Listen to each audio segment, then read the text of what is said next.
A couple mornings ago, I woke up and was thinking, it's probably not going to be dealing with too much in terms of weather over the next couple of days for the Great Lakes. I'm really just focusing on that cold blast coming after New Year's Eve. And I wake up this morning, take a look at the latest short-range models, and I'm thinking, hey, there's a little bit of severe weather potential in Van Wert! So, the time is 9:48 a.m., and it is December 28th. Welcome yet again to another update for Great Lakes weather. This is one that came pretty close to the one I did previously regarding the long range, so we're not going to talk anything about that except until the very end. But right now we're focusing on two things. One, big tornado outbreak expected today across Louisiana, Mississippi, Alabama, those places. You can see the moderate risk there. And then also that same system is going to surge its way northeastward, and it might bring a little bit of severe potential even to portions of Ohio.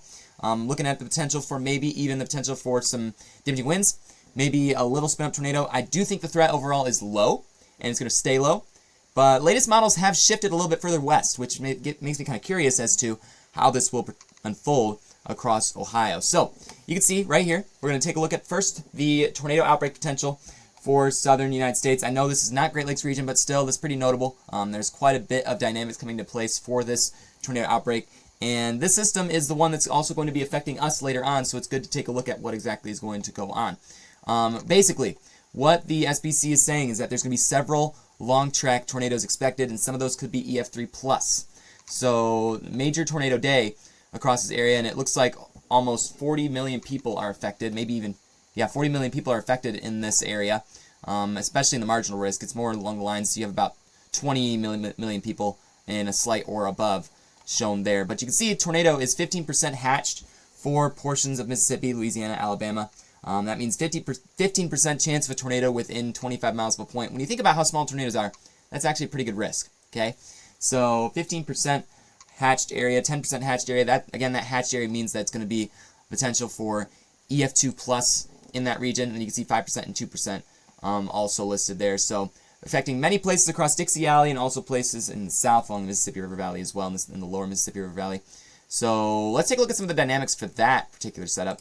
Again, what we like to look at with this is the amount of instability and then also the hodographs. The hodographs gives us actually a lot of information as to how the winds are moving in the atmosphere. And one thing we look for is, I would say, this little item right here. You can kind of look at it a little bit closer. But this right here is that curvature that usually favors tornado development. And you can see that possible hazard type does show a tornado.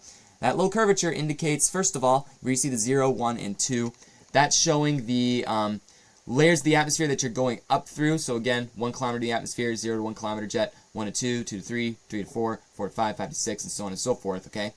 That low-level jet, when it spins like that, that's what creates our spin in the atmosphere, or that potential for a tornado. And so your low-level jet is turning, okay? So you've got that curvature where it's going from the south first, southerlies first, and then at the surface, and then it increases and shifts to the west later on as you go higher into the atmosphere. So that curvature is something that we favor for the potential for tornadoes. You have a low cloud base, you have pretty much an unstable atmosphere from the surface all the way into higher levels of the atmosphere. Your SRH values at this point are 150 or above. That is expected to increase rather robustly across portions of the southern United States. And your instability is above that threshold for the potential for some supercell thunderstorms given your amount of low-level shear and your storm relative velocity that is present. So again, it is going to be a dangerous day down there because, again, the SRH as well as the low-level jet and the instability will increase. Take a look at as we get into the afternoon down there. You can see instability values are going to be above 2,000. Again, 2,000 is usually that threshold we look for on lower shear days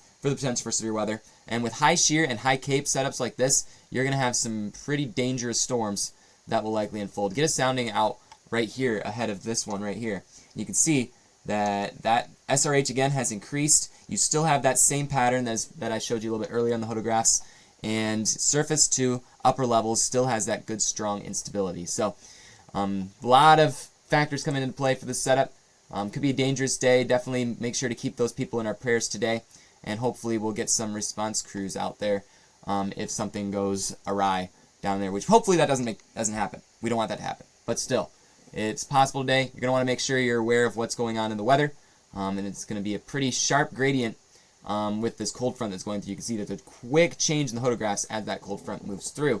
That's connected to these storms. Let's take a look at the actual radar associated with this that the HRRR is putting out. Again, I'm really looking at the short range models today, not really looking at the long range.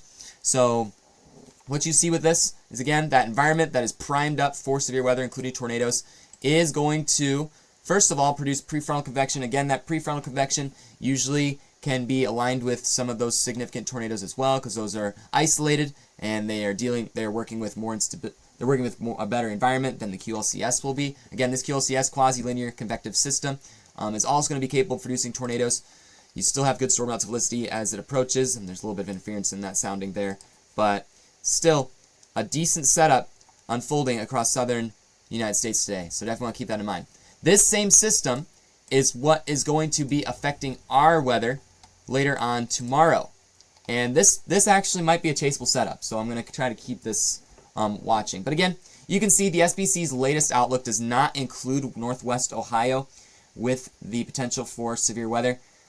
I'm interested to see what they'll do next, because some of the models have actually hinted a little bit of a further shift west than what was being shown prior. So again, eastern Ohio, what is the marginal risk area at this current moment? And the risk for tornadoes is actually dipped further to the southeast, and damaging winds is the primary hazard with this. But again, I would not be surprised if some places got maybe a brief spin up like a bird fart, which again, those are so short and so short-lived, you only see it for like a second and it's gone. So we'll have to keep our eyes peeled for that. But SBC's we'll put out some new updates later on today. We'll have to see what they do. And again, respect their decision. They have a lot more detail than I do.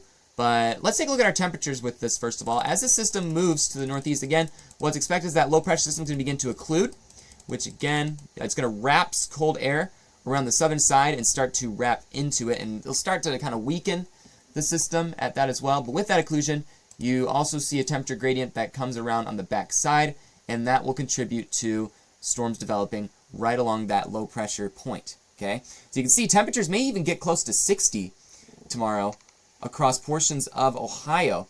So Ohio is actually going to be the primary target for this setup. Okay, and really anywhere where that temperature gradient, I would say anywhere east of, probably on the east of the state line between Indiana and Ohio is going to be at play with this. If the shift further west continues, it's likely, I think it'll probably still, even with the shift west, will probably still shift back east a little more. So if it shifts much further east, it's probably not going to be a chaseable setup. But I'm keeping it in mind. It's likely I'm going to be targeting, believe it or not, Van Wert.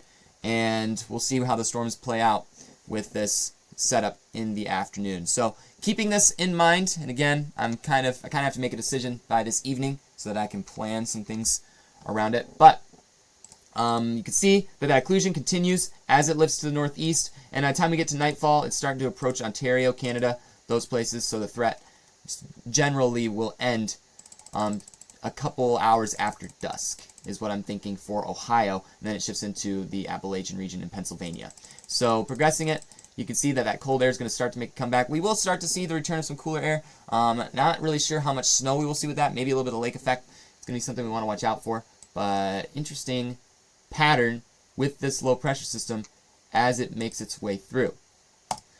So let's take a look at how this is going to unfold on radar. This is the latest model, 12Z. I actually have not looked at this yet. So it's going to be interesting to kind of see how things are going to unfold here. But this low producing tornado outbreak today is going to bring some initial convection and some rainfall, especially across Michigan, Indiana, and northern Ohio. But what's expected is that with that, you'll start to see some warming of the surface. Maybe even the sun will come out with these storms as they move through. And then what you're going to see is some cells start to pop up right along the edge of this low. And those cells are the ones that could bring the potential for maybe a brief damaging wind gust or maybe a isolated spin up. Is that a high likelihood? No, absolutely not. Okay, but in December, it's still something that might be interesting to chase. And again, you may see that the probable hazard type shows up as nothing, which again is probably a fair assessment because the threat is very low. But take a look. Notice the pattern try to connect the pattern to what I showed you earlier in the video.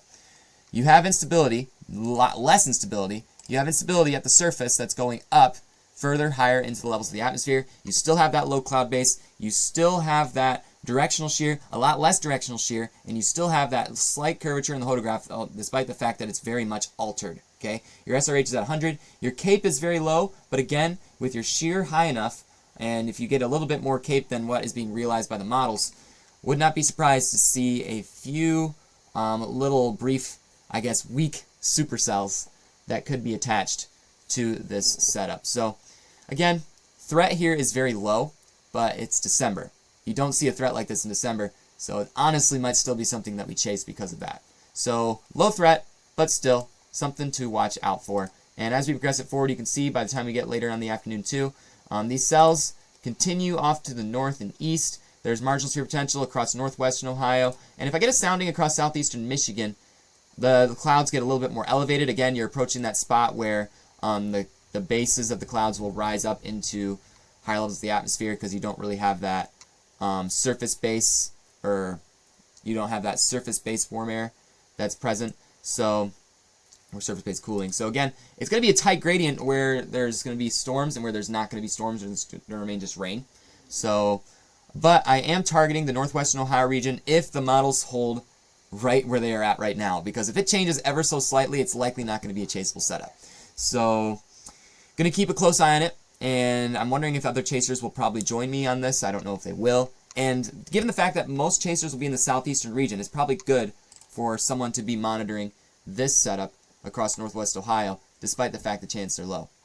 On the other side of things, looking in the long range, okay, again, we're still seeing that pattern for cooler air. You got that low pressure system that's been making its way northeast.